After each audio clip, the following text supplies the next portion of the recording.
We're very fortunate to have this opportunity to address some renovations in Ohio Stadium, and it's part of a longer-term plan that we unveiled more than 3 years ago.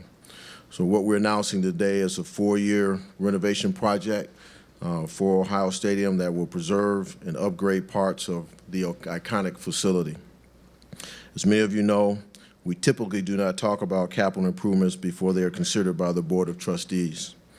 However, this topic is one of great interest to our fans and to you. So we felt that prior to the board books coming out, as you know, will come out Friday prior to the Board of Trustees meetings next week, and this will be on the agenda. We felt that we wanted to provide this opportunity to answer questions now, so there's no interruption with the trustees meeting around this particular item, and should it be approved. So since opening in 1922, Ohio Stadium has become a historic landmark that means so much to so many people throughout the great state of Ohio. What we're announcing today is a multiple-phase, multi-year project investing in modernizing and maintaining our historic Ohio Stadium. The project will restore and recoat the 94-year-old concrete in C-deck. We will upgrade power distribution systems for the east, west, and south stands. We'll upgrade B-deck to improve the experience for fans in obstructed view seats, including better lighting, larger television, an improved sound system, and better scoreboards. We'll renovate the premium seating area, which includes consolidating university suites into one university suite and adding 35 loge boxes and 12 luxury suites. We're committed to providing our fans, players, and coaches with one of the best facilities in the nation. We knew we had to get some of this done in order to avoid future erosion of the concrete on C-deck. So this concrete repair and waterproofing that we'll do will be significant to the long-term health of our stadium. At the same time, we have a number of fans who've been asking for more and more upgraded seating options, and we see this as a great opportunity to accomplish both. The project cost will be $42 million and will be funded by the Department of Athletics auxiliary funds through a debt program that we worked out with our CFO, Jeff Chattis, on campus. Construction will begin in 2017. University consolidation expansion plan will be completed in August of 2017, and the C-deck concrete restoration will take place in phases between 2017 and 2020. The new suites and loge seats will be completed for the 2019 season.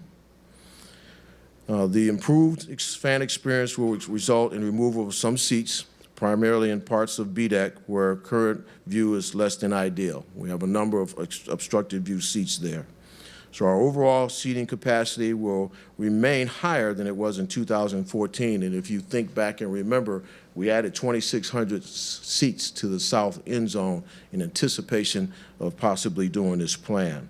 So beginning in 2018, our seating capacity will be at 102,854. Seats slated to be removed during the renovation will remain available for single game purchase this season. So we're committed to completing this project in the most fan-friendly manner as possible.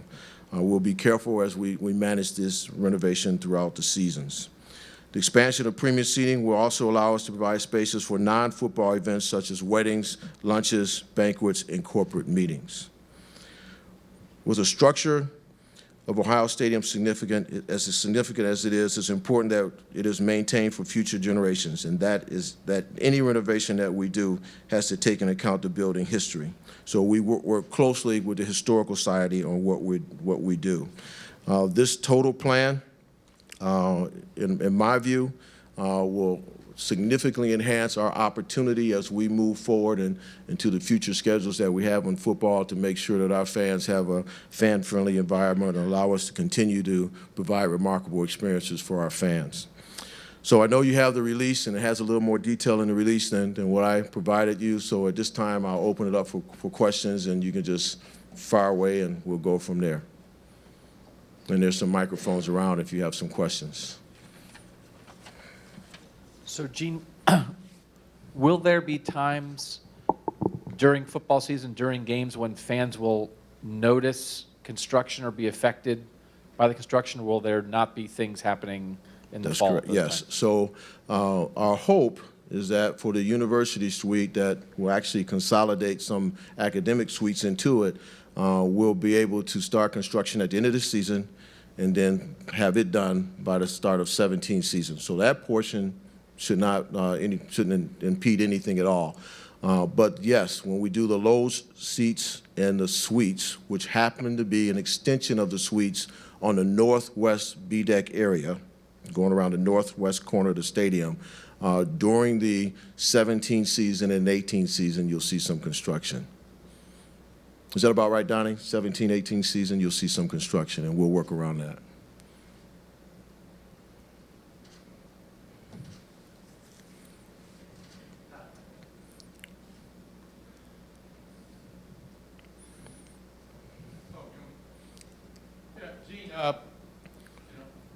Gene, is it the way you balance the revenue and stuff? Will you get the revenue back based on the number of seats you're losing? I mean, how have y'all played that, I guess? Yeah, during that time frame, we'll have a loss of about $1.8 million with the seats that will be in construction. We built that into our financial plan.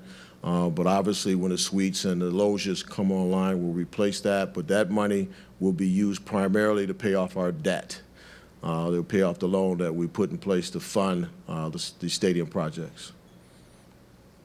Yeah, a question about the last renovation project was nearly $200 million. I know that they sold bonds or whatever to finance that. Has that been completely paid off at this point, or those bonds are continuing over a 20 or 30 year period? Yeah, they go out to 20, 32, or 33, somewhere in there. So this is something in addition. Shorter term, yes. Shorter term. Right. And in terms of the loge boxes and the luxury suites, do you feel there's a market to add more of that product to the marketplace? We had to hold ourselves back. I mean, the suites, we have a waiting list, and so we're very confident that the suites will sell immediately. The loges were something that our team studied for a long time. We looked at other schools across the country that's done it, and it's unique for Ohio Stadium, but we know that those will probably sell pretty fast as well. It's just something new that we haven't had in our facility. So we thought we could do more, but I felt like we would be impeding on the historical architecture of the stadium if we kept going around. And eventually would have hit the student section, so we stopped where we stopped.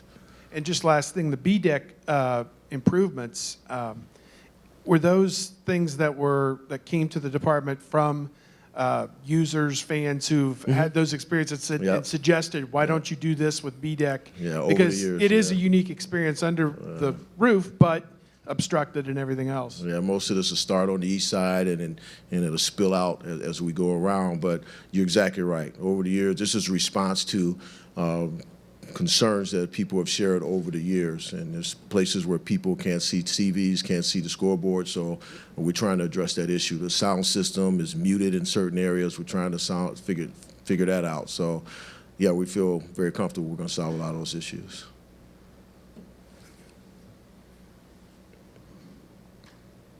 Gene, is Ohio Stadium the right size now in terms of seating capacity? Are you guys comfortable with this, and I guess if whatever slight reduction this is, or do you envision like, no, there's a day when we want to get 120,000 or something, or is this right? This is right. Yeah, we're very careful with making sure that whatever we do aesthetically fits what we have in place. The renovation that was done prior to my arrival of Don Packo and his team, marvelous job, and we want to keep the integrity of that.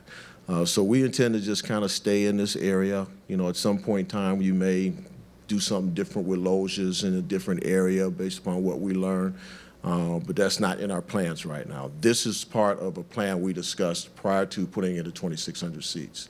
So at one point, after the 14 season, we were up to 104,000. We knew if we do this plan, we'd go back down to 102. And we're comfortable with that because that's what we were before. So I'm okay with where we are. We were able to provide some remarkable experiences in some of our non-conference games for single game purchasers. Our Buckeyes Cares program, we have the ability to bring in some young people from the community that never get a chance to sit in our stadium, and they live right next door. So I'm comfortable with our numbers right now. Gene, you kind of touched on this. You had the major renovation 15 years ago. Long term, after this is done, what do you think will be needed to make sure that this stadium remains in good shape for a long time? Well, one of the things that we're doing here, and I kind of glossed over it, is we're adding actually 3 transformers to the stadium to increase our power. And so we've added a lot of voltage in the stadium over the years, the new scoreboard, ribbon boards, and a number of different things. Levy Concessions that came in and added some things. So hopefully over time we're getting to a point where we'll have to replace some of those visuals, some of those, the scoreboard and things of that nature, and that will have an effect on it. But we do not have a plan for anything right now, but just kind of looking down the pike, I would imagine somewhere along the line you do something different with those type of things.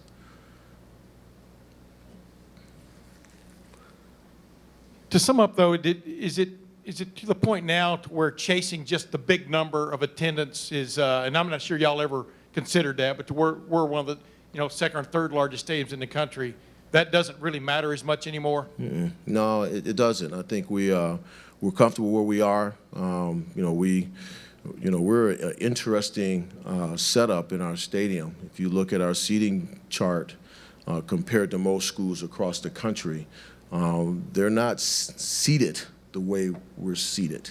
We provide 15,000 tickets to faculty and staff. We provide 30,000 tickets to students.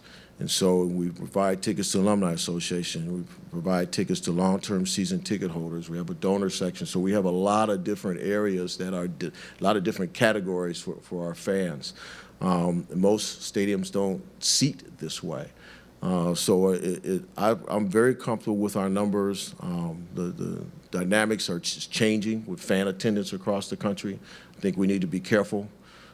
So I think we're in a good space where we are with our numbers. Do these go primarily for the football experience, or do they lend themselves to Yes. other uses of the stadium go. that you've placed as a priority, and if so, how? There you go. So I imagine those low seats are going to be awesome for concerts. I mean, it's the Country Fest.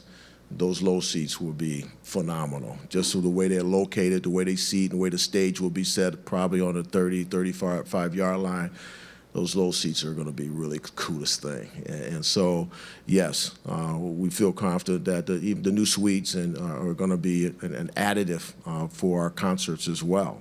If you look at, again, where the stage sits, the suites, University Suite and suites to the south end, they can't see the stage. So those additional suites provide us an opportunity for people to have those and see the stage even better. So, yeah, it's going to add a whole lot more to the ancillary events that we attract.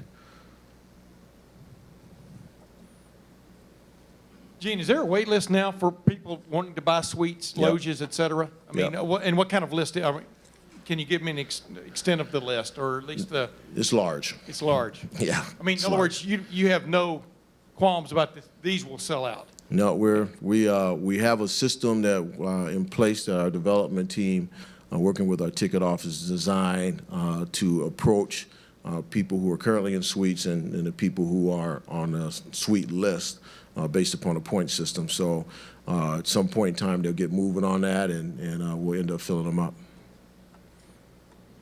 Back here. I know most renovations have a shelf life. How long do you think this will keep the shoe in the kind of shape that you want it in?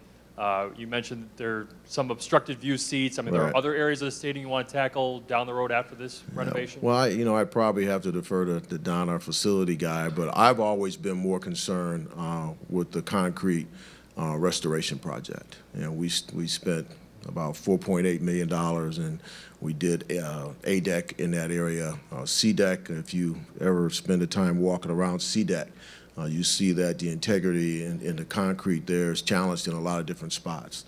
So many of you have traveled around the country and been in stadiums, and you looked up when you're walking around and you see where concrete has been challenged. And so we want to get to a spot where we don't have that. So that's been one of my priorities for a long time, working with our facilities people. So I would imagine, and they're usually a 10-year fix. So I'm imagining at some point in time there'll be something about the infrastructure that we'll have to deal with. Right now, it's just not at the top of our priority. We got to make sure this concrete's in place. So, Gene, this is, I guess, more of a theoretical question, but in your long-range planning, does it ever come up, the idea of a day when Ohio Stadium is not the home of the football team, when you build a new football stadium? I mean, the things almost, you're renovating, you're expanding, you're doing Yeah. this, but this is the place. This is the place. Yeah, that's an interesting dream to have there, Doug. No, These things, I mean, yeah, it's almost 100 years old. Can it live? Yeah. Can it be 200 years? I don't even know. yeah, Donnie, what is it? What's the lifespan of a stadium?